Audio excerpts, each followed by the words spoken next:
Students equation of continuity पे एक problem discuss करेंगे। प्रॉब्लम क्या है? Water flows through a hose whose internal diameter is 1 centimetre at a speed of 1 metre per second. What should be the diameter of nozzle if the water is to be emerge at 21 metre per second. अच्छा, ये बात की गई है कि एक होज यानी कि एक पाइप है जिसमें से वाटर फ्लो कर रहा है और उसका डायमीटर जो है वो 1 सेंटीमीटर है, इंटरनल डायमीटर। और फिर आगे एक नोज़ल है और यहाँ पे जो वाटर फ्लो कर रहा है यानी कि इस डायमीटर को हम D1 से रिप्रेजेंट कर लेते हैं, ठीक है। और स्पीड जो है यहाँ पे इसको V1 से रिप्रेजेंट कर लेते हैं, ठीक है।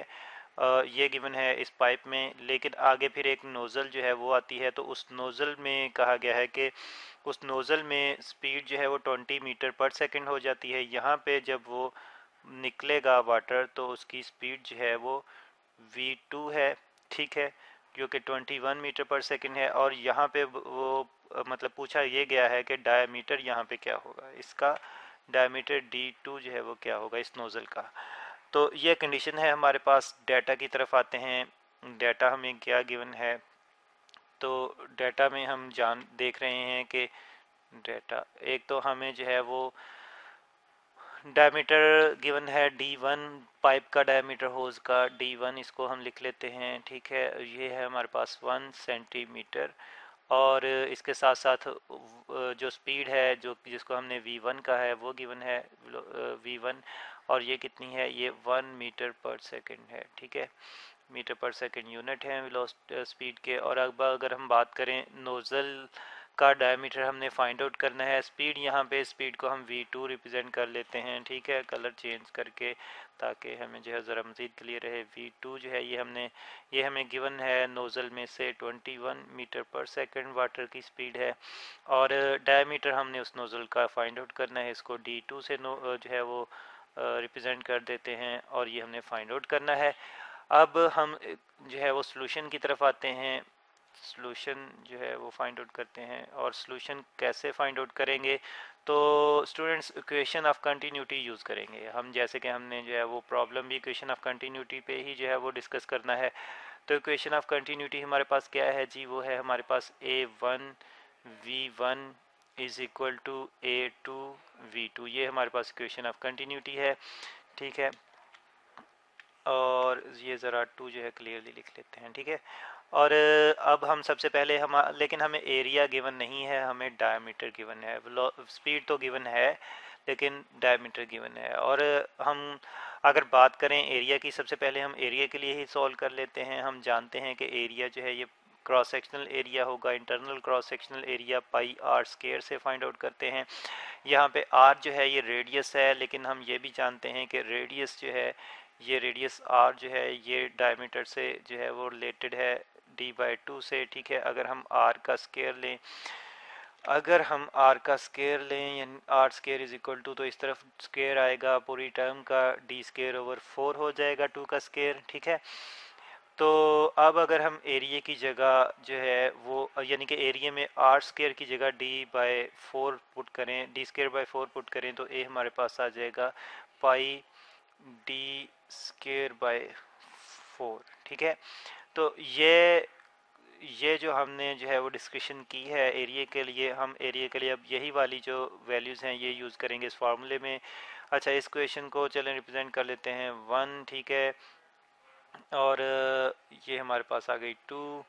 तो अब 2 में से जो है वो सब्स्टिट्यूशन करेंगे 1 में, तो हमारे पास जो है वो आ जाएगी क्वेश्चन ऑफ कंटिन्यूटी कुछ इस फॉर्म में आ जाएगी कि पाई, और क्योंकि A1 है तो यहाँ फिर डायमीटर D1 लेंगे, D1 और इसका स्केयर और डिवाइड बाय 4 और V1, ठीक है, इज इक्वल टू, और ये हमारे पास आ जाएगा A2 आ जाएगा इस यहाँ पे आ जाएगा पाई, और डायमीटर D2 आ जाएगा, ठीक है, square divide by 4 into V2, ठीक है। अब आप देख रहे हैं कुछ क्वांटिटीज़ जो हैं वो कैंसिल आउट हो जाएंगी। कौन कौन सी? एक तो पाई पाई से कैंसिल आउट हो जाएगी, ठीक है। और फिर जो है वो 4 भी दोनों में डिनोमिनेटर में है, ये भी कैंसिल आउट हो जाएगा। हमारे पास बाकी चीज़ क्या बच गई? बाकी बच गया हमारे पास जी D1 का square into V1 is equal to D2 का स्केयर इंटू V2। और फाइंड आउट हमने करना है D2, तो फिर मज़ीद मॉडिफिकेशन कर लेते हैं थोड़ी सी जो है वो, यानी कि इसी क्वेश्चन को D2 के लिए। तो फिर हम इसे जो है वो यहाँ पे अगर सॉल्व करें तो D2 का स्केयर हमारे पास आ जाएगा। V2 जो है डिवाइड करेंगे कैंसलेशन के लिए, इस तरफ आ जाएगा, डिवाइड हो जाएगा, तो हमारे पास ये आ जाएगा D1 का square V1 divided by V2। ठीक है, लेकिन हमने स्केयर नहीं, हमने सिंपली डायमीटर फाइंड आउट करना है D2। तो D2 हमारे पास फिर आ जाएगा राइट साइड का फिर स्केयर रूट आ जाएगा, square root of D1 square into V1 divided by V2। अब वैल्यूज़ पुट करते हैं और सॉल्व करते हैं D2 के लिए। तो नोज़ल के डायमीटर के लिए तो D2 हमारे पास फिर आ जाएगा square root of, values put कर लेते हैं। डायमीटर D1 जो गिवन है हमें, ये 1 सेंटीमीटर गिवन है। यहाँ पे हम इसको कन्वर्ट नहीं कर रहे स्टैंडर्ड यूनिट्स में। क्यों नहीं कन्वर्ट कर रहे, चले ये बाद में डिस्कस करेंगे। पहले तो इसका स्केयर ले लेते हैं, मल्टीप्लाई करते हैं इसको V1 और V2 से, इस रेशो से। और ये इसमें V1 हमारे पास है 1 मीटर पर सेकेंड और V2 है हमारे पास ये पर सेकंड, ज़रा काफ़ी जो है वो ठीक है। और अब V2 जो है हमारे पास 21 मीटर पर सेकंड है।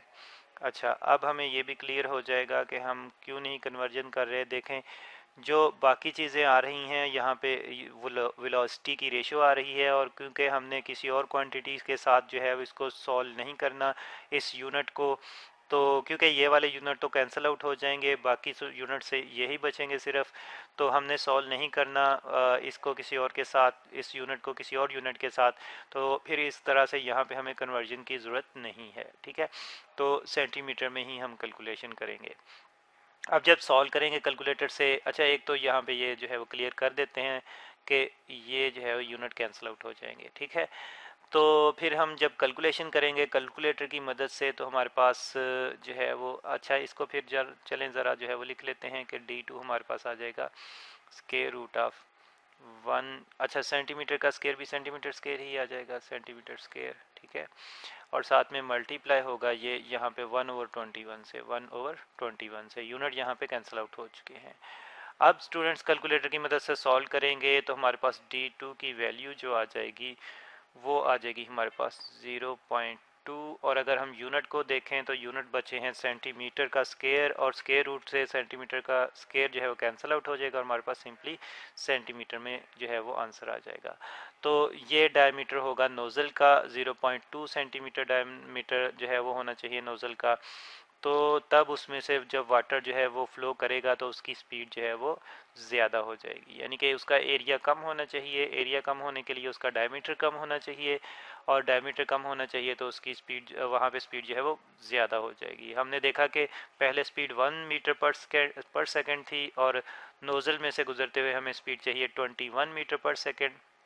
तो स्पीड ज़्यादा करने के लिए डायमीटर भी हमें बहुत छोटा करना पड़ेगा ताकि एरिया छोटा हो जाए। तो ये है इक्वेशन ऑफ कंटिन्यूटी पे प्रॉब्लम, और आई होप कि आपको मज़ीद आइडिया क्लियर हो गया होगा इक्वेशन ऑफ कंटिन्यूटी का।